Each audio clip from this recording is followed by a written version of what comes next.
Hello everyone, আসসালামু আলাইকুম। এবার পহেলা বৈশাখে একটা ছোট্ট গ্রাম ঘুরে দেখার জন্য একটা গ্রামে গিয়েছিলাম। কেউ করছে গোসল, কেউ সবজি তুলছে, কেউ মুরগিকে খাবার দিচ্ছে, আবার কেউ রান্না করছে, আবার কেউ ঘর লেপছে, আবার কেউ কাঁথা সেলাচ্ছে, কেউ খেলছে। আবার আমি একটু ভিডিও ক্লিপও নিয়ে নিলাম। সবার কাছ থেকে জিজ্ঞাসা করছিলাম আপনার কেমন লাগছে এই কাজগুলো করে অ্যান্ড এই গ্রামে থেকে। বলে দারুণ, অসাধারণ।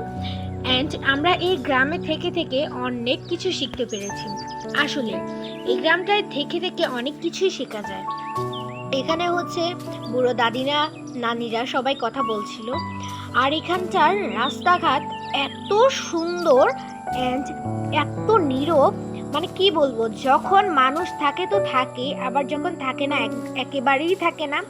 বৃষ্টি ভেজা এই বিকেলটায় এত সুন্দর করে মানুষ মাঠে ঘাটে কাজ করছিল বৃষ্টির মধ্যে, দেখতে অসাধারণ লাগছিল।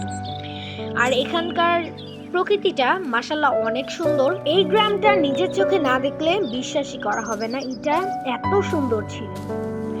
তো আমার জীবনে বেস্ট একটা জার্নি ছিল এই গ্রামটায়, মানে এত সুন্দর, এত সুন্দর, এত অসাধারণ ছিল। আর আরো একটা কথা বলি, এই গ্রামটায় গরু ছাগল সব একদম 2-1 মাস থেকে বড় করা শুরু হয়। আর এখানটায় কত বড় বড়, এখানকার ঘর বাড়িগুলো সব মাটির। আর এত সুন্দর সুন্দর ঘর বাড়ি দেখলাম আমি, যা নিজের চোখে না দেখলে আপনি বিশ্বাসই করতে পারবেন না, এত সুন্দর সুন্দর জিনিস। তারপরে হচ্ছে এখানে রান্নাঘর আছে, চৌচালা ঘর আছে, দোতলা ঘর আছে। আর এটা হচ্ছে ছোট্ট একটা জীবনযাপন।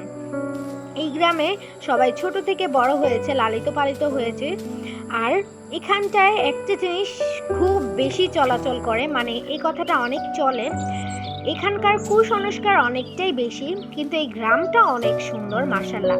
আপনারা লাস্ট পর্যন্ত এই ভিডিওটা দেখতে থাকেন, অবশ্যই আপনাদের ভালো লাগবে। আর আমার চ্যানেলটাকে সবাই সাবস্ক্রাইব অ্যান্ড হচ্ছে লাইক, কমেন্ট, শেয়ার সব করবেন, যাতে এরকম আরও নতুন নতুন ভিডিও দেখতে পারেন। আর এই গ্রামে ফলের উৎপাদন একটু বেশি ছিল, আপনারা সবাই দেখতে থাকেন। এখানে হচ্ছে কালো মরিচ, যেটার ঝাল অনেকটাই বেশি, সবুজ মরিচও আছে এবং লাল কমলা দুনো পদেরই মরিচ আছে। তারপরে হচ্ছে এখানে দেখতে পাচ্ছ কি সুন্দর সুন্দর মরিচ তোলা হচ্ছে। আর এখানকার লাউগুলো মাশাআল্লাহ অনেক সুন্দর। আর এখানটায় পেঁপে একদম মানে এক গাছ ভরে ধরে আছে, যেমন এত সুন্দর লাগছিল। আর এখানে হচ্ছে কলা গাছ, কলা গাছে এক থোক মানে কলা ধরে আছে, কি সুন্দর লাগতেছে তাই না? আর এটা হচ্ছে ঢেঁড়স গাছ। ঢেঁড়স কার ভালো না লাগে বলেন তো? আর এই জিনিসটাকে কে কে চিনেন সবাই কমেন্টে বলে যাবেন, ওকে? আর এখানে ছিল দুন্দুল। তারপরে একজন চাচি হচ্ছে এটা তুলছিল, এত সুন্দর ছিল ভাই, কিচ্ছু আমার বলার নেই, শুধু নিজের চোখে এই গ্রামটাকে অনুভব করে যান। আর এটা কে কে চিনেন সবাই কমেন্টে বলবেন। আর এখানে হাঁস, মুরগি থেকে শুরু করে সব পালিত করা হয়।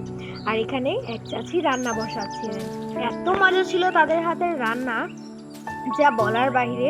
শুরুতেই একটা রেসিপি দেখেছিলেন, আর এটা হচ্ছে লাউ।